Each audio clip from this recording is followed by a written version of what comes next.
경선 레이스 초반에 그 주자들의 움직임 가운데서 유독 눈길을 끄는 부분이 있는데요. 바로 오세훈 서울시장, 이미 이제 대선 불출마를 선언을 했죠. 이 오 시장에 대한 러브콜 경쟁이 치열하다는 겁니다.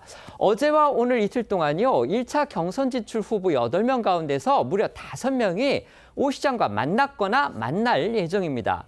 오 시장이 이제 보수 진영에서 중도 확장성이 상대적으로 높은 정치인으로 평가되기 때문에 이 국민 여론조사 등에서 지지층 확장을 위한 일종의 전략적 행보가 아니냐, 이런 해석들이 나오고 있습니다.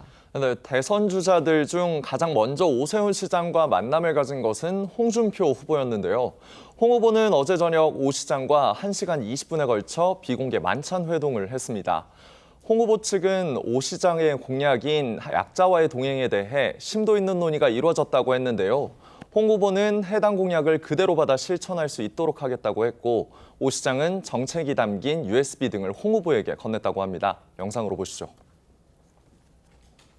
홍준표 후보는 오세훈 시장의 이 쌓아왔던 공약, 이것을 그대로 받아서 이 공약으로 실천할 수 있도록 우리가 하겠다, 이런 말씀을 나누셨고, 그 공약집과 USB까지 건네주면서 꼭 성공을 해달라, 이런 부탁의 말씀도 있었고, 이어 오늘 오전엔 김문수 후보가 오세훈 시장과 조찬을 함께했습니다. 이 자리에서도 역시 오 시장의 대표 정책들이 논의됐고요.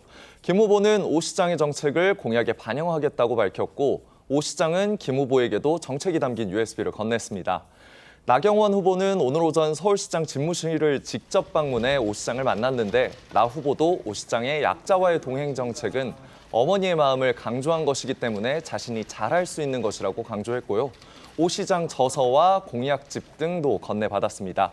오늘 오세훈 시장과 잇따라 회동한 국민의힘 후보들 모습도 영상으로 이어보겠습니다.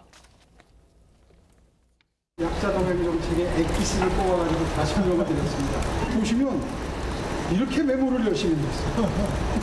정말 훌륭한 정책, 우리가 이 정책에 대해서 USB에 넣어서 저도 대선에서 이런 부분을 충분히 반영하고 잘 시행할 것을 약속드립니다. 여기 한번 봐주세요. 시장께서는 출마 안 하셨지만 정책은 대선에 출마한다라고 생각을 하고, 우리 당의 후보들이 대한민국을 재도약시켜줄지, 여기에 대한 우리의 정책과 우리의 공약의 경쟁이 되어야 되지.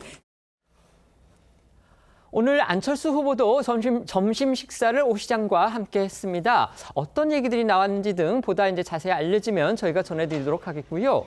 유정복 후보 역시도요, 잠시 뒤인 2시 30분에 서울시장 집무실을 찾아가서 오 시장을 만날 예정입니다. 아까 저희가 말씀드렸습니다. 지금 국민의힘이 1차 경선 진출자로 8명을 확정을 했는데요. 그 8명 가운데 무려 5명이 어제와 오늘 오세훈 서울시장을 찾아가서 만나거나 식사를 함께 하거나 아니면 만나서 대화를 나누거나 이런 식으로 오세훈 서울시장을 만났습니다. 이게 어떤 의도일까요? 오세훈을 잡아라. 네네. 결국 그 중도 민심과 서울 민심을 잡아라. 이걸로 그냥 그 키워드가 되는 건 아니겠습니까? 네. 사실 조금 전 같은 경우에는 그 국민의힘 경선 후보 중에 홍준표 후보를 가장 먼저 만났다라고 얘기하고 있습니다만, 사실은 지난번에 그 불출마 선언하고 바로 어떻게 보면 그 찾아간 것이 잠룡 중에 하나라고 할 수 있는 한덕수 국무총리 대통령 권한 대행을 만났다는 소식이 언론 통해 나오는 것 아니겠습니까? 네. 그러다 보니까 마치 이 국민의힘 내부에서는 경선이 아니고 그 이후에 다른 사람의 말문이 있는 것인가 아닌가, 그런 비판이 있었습니다. 그러다 보니까